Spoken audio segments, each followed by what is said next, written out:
Hey, Marty, welcome to the Financial Pathways. I'm Ed Winslow. I'm the founder of One Page Case Studies, and I'm here with Marty Higgins from Family Wealth Management.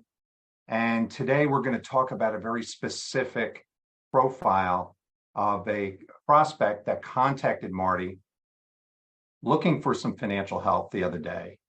And they were like a power couple in their mid-50s. The wife was a lawyer, the husband owned their own business, and they needed some financial structurings. They needed some financial guidance.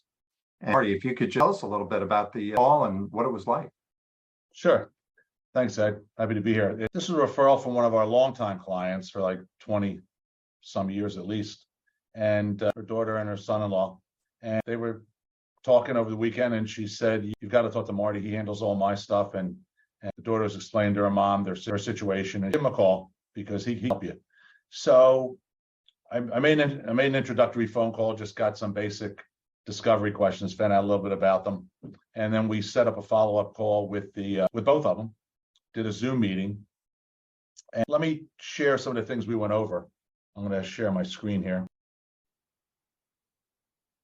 So these are the key elements of a comprehensive financial plan. So what she said was, look, they're in their mid to late 50s. She is a successful attorney. She runs a family-owned business, and they're making good money. They've got accumulated all over the years, all over the place.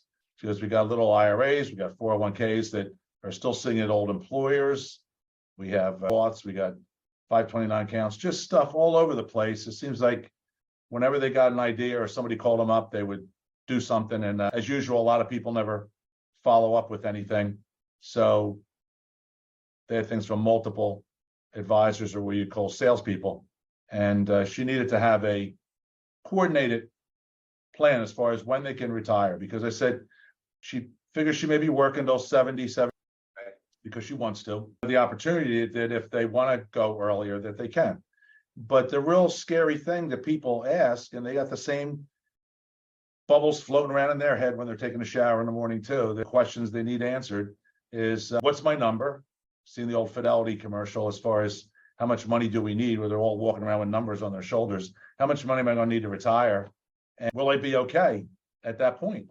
And you better be right, because if they were to sell the business, or she turns in a resignation, you're not going to come back the next month and start making that income again from scratch. They don't want to hire 65-year-old attorneys. They want the 30-year-old attorneys.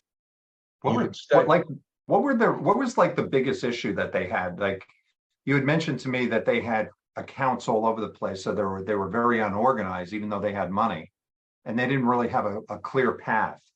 No, nothing's coordinated. There was no strategy. Investments could have been fighting against each other, or all doing the same thing. You know, they're all going the same way when they're zigging when the market's zagging. I mean, it's they don't know if they really have good stuff. But the main thing is, if we have to have a certain number, and that's multiples of a million, say, whatever anybody needs. You know, somebody asked me last week, is $1 million enough? Sure, if you spend appropriately, it'd be enough. It might not be enough to support your lifestyle, but it could support somebody's. We don't do tax returns. CPAs do the tax returns. But allow me to go through this piece, because this is, we call the 7 silos of financial planning. And some of this stuff may apply to you at a certain time. Some may never apply to you, but we're looking at all of them on a regular basis. So all of our clients we're meeting with 2 to 3 times a year, because there's stuff going on in their lives externally. They need a primary financial coordinator to talk to.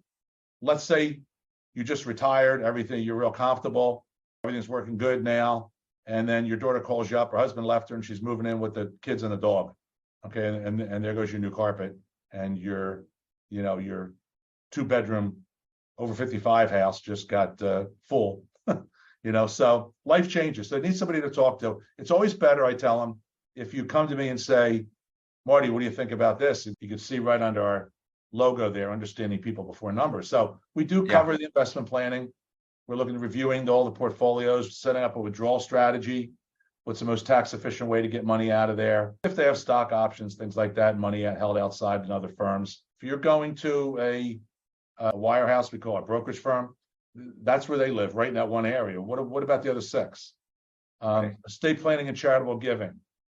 You'd be surprised how many successful people don't have a will.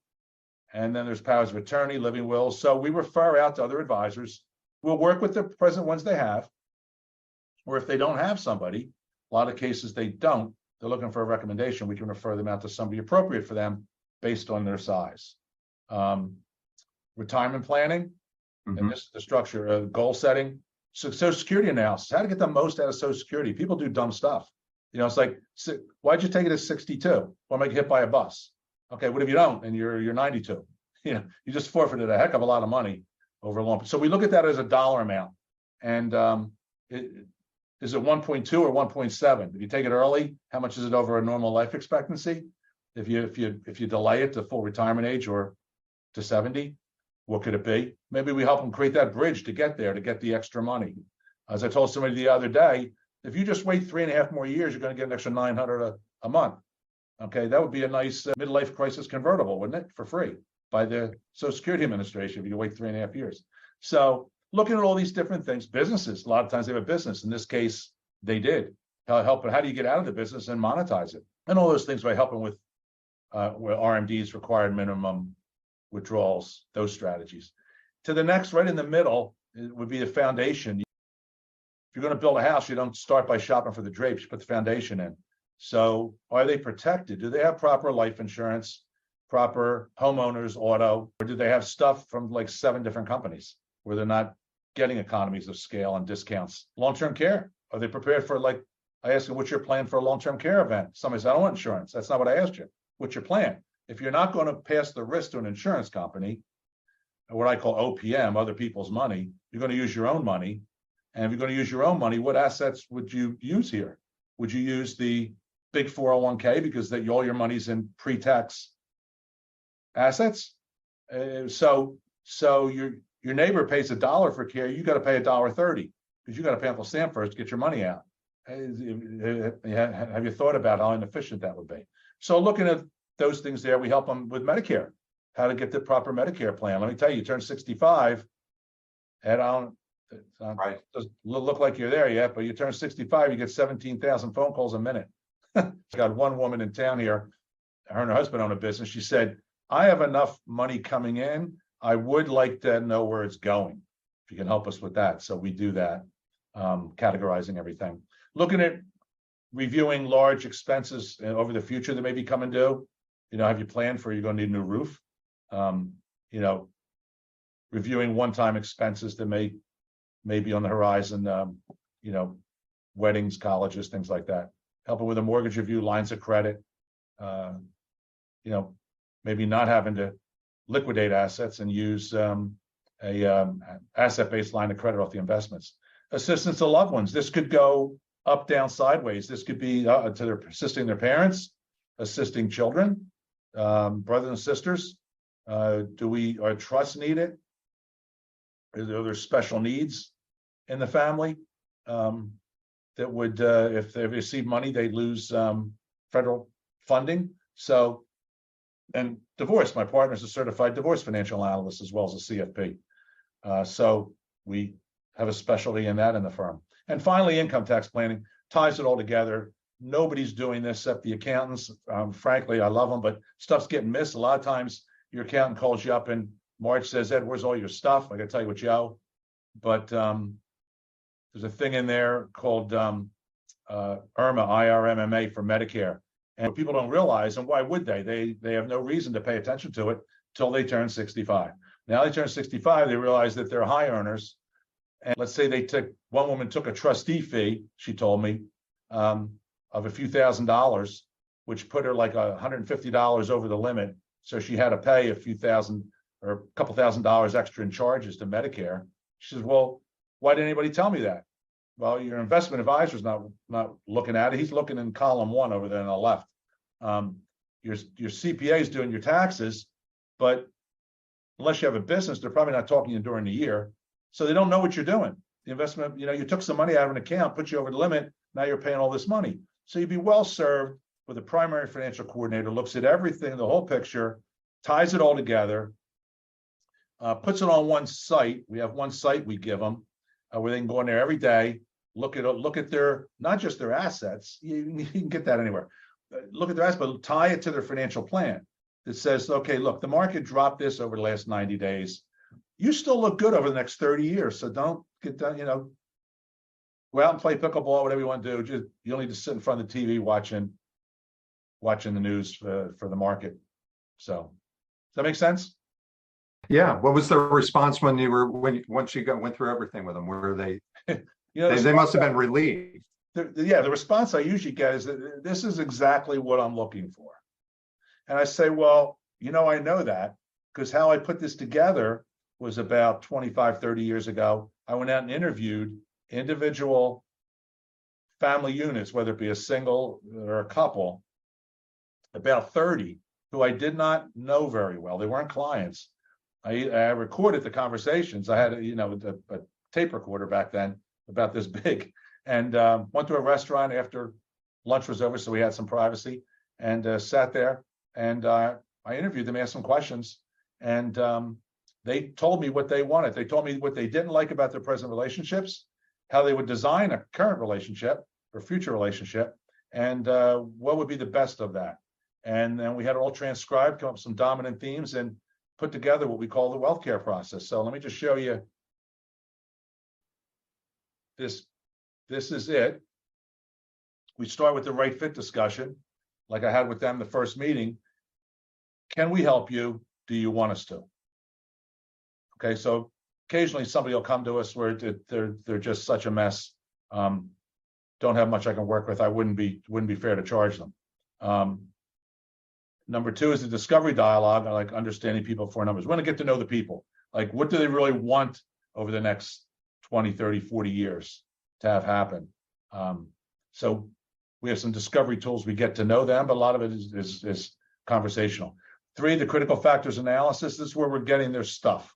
We're identifying risks and opportunities, their documents, their statements, everything, the tools we gave them to complete for cash flow and such.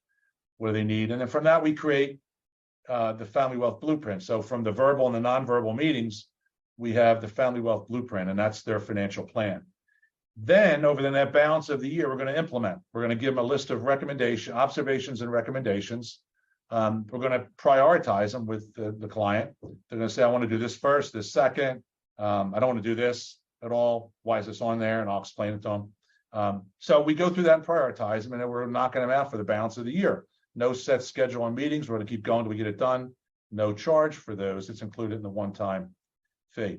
Now, this is where most advisors, we got a client the other day with a lot of money and says, well, I have somebody. When's the last time you seen them? It's been years. And my associate advisor brought up a good point. He said, I think you probably like them. You like the relationship with them more than they like the relationship with you. And that just hit me. So they're not really they got the money. See, it's with a lot of firms, it's focused on the money. They got the money, they're done. They don't do this stuff. So that's why they're not calling you. That's why you're not hearing from them. They don't do this stuff. Why? Well, unless you're charging a fee, it doesn't pay. They already got the money. That's where they get paid. So our process, we call the future focus system, and it's 2 to 3 meetings every year, scheduled in my calendar and your calendar in advance. Boom.